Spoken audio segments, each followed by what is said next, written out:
Hello, Simply Free Little Talk, your host, Free Little. I just wanted to take this opportunity to bring something to all of our awareness. What you sow, you shall reap.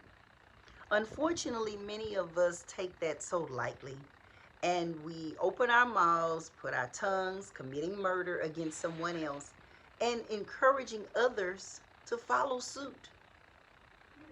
There's such a sad situation because what I have learned and found in my spiritual maturity is that there is purpose of why individuals are in your life. And I said it yesterday. You tend to mistreat a person because you don't realize that they're your answer. You don't realize that God has placed them in your life and made that connection because they have the answers you need for you to go further. But unfortunately, we don't take the time to pay attention to what it is that God is speaking. You really have to listen. You really have to listen. I am where I'm at as a result of me listening and hearing the voice of God and adhering to that which He spoke. He just simply said, get quiet and move in silence.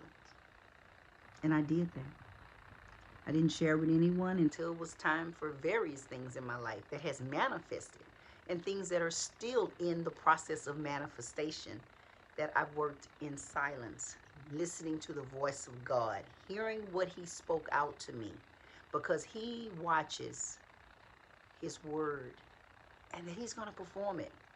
But God is a principle God. What you have sown, you shall reap.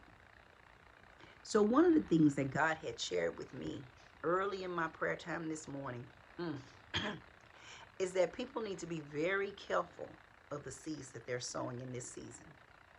I'm going to say that again. People need to be very, very careful of the seeds that they're sowing in this season. If you know that you're murdering others' character with your tongue because you feel that it's a time you need to make that person look really who you are, the reflection of yourself, you are going to deal with that seed that you've sown.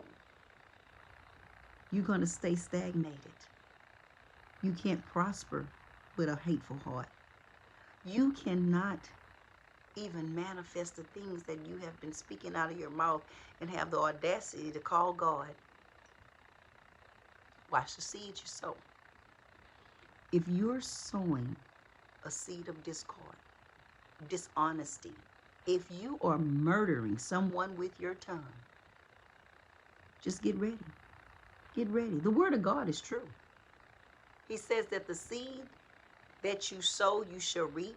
So when you are digging the ditch for someone else to fall in, when you do character assassinations, when you choose to hinder someone else's promotion by trying to get in the way, by trying to make it more difficult for them to obtain what God has already promised them, it's coming to pass. Oh, it's coming to pass. But I just need to remind you, watch the seeds that you're sowing.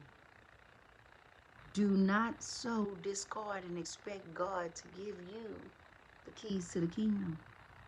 It's not going to happen.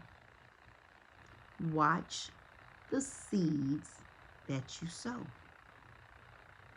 So let's talk about those who are walking in the favor of God.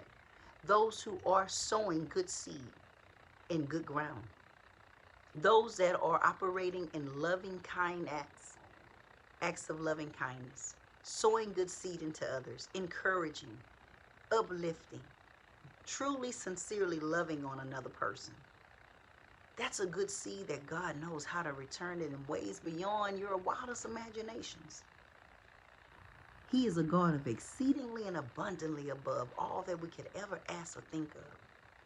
Everything I've ever asked God for, He always manifested in a way of exceedingly, abundantly, above all that I could ever think of. And when it manifests, it happens in such a way that I am totally blown away. I'll give you some pointers, some real good hints that I've tried, and they've worked.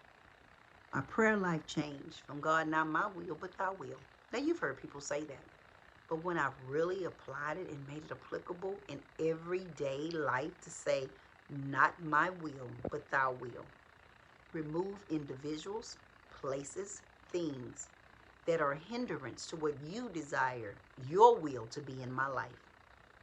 When I spoke those words and continuously speaking them out and thanking him in advance that he has honored my request, that it's not about me doing what I want to do. Did that for far too long. But Lord, let me do what you want me to do. How you want me to do it. What you want me to say. Do you want me to be silent today? Whatever that is, let me walk in that. And I love what Tan Tate said yesterday, the certified master life coach of the Hope Show, the Hope Coach. She made it very clear. She said that we are to lay it down. She didn't say she got terminated from her job or that they laid her off. She said it was God's way of laying that thing down. I said, Lord, let everything be laid down in my life that you want to lay it down right. Because when he lays it down, when he rolls out his red carpet, it is way above and beyond what you think. Can you expect God to do great miracles in your life? That's another thing I said every day. Miracle after miracle after miracle. Manifest, manifest, manifest, manifest. And he's done that. He's doing it now. It's happening now, everyone. And I'm not saying it because it's just my joy, but this is applicable to you if you apply it. Watch your heart. What's your motive? What's your heart condition? Ask yourself that every day. What's your heart condition? Check yourself. Check yourself. Check your heart. Why are you doing what you're doing? Think about what you're saying. About 12 years ago, I told a lady, act like you have a recorder attached to you and play back the tape.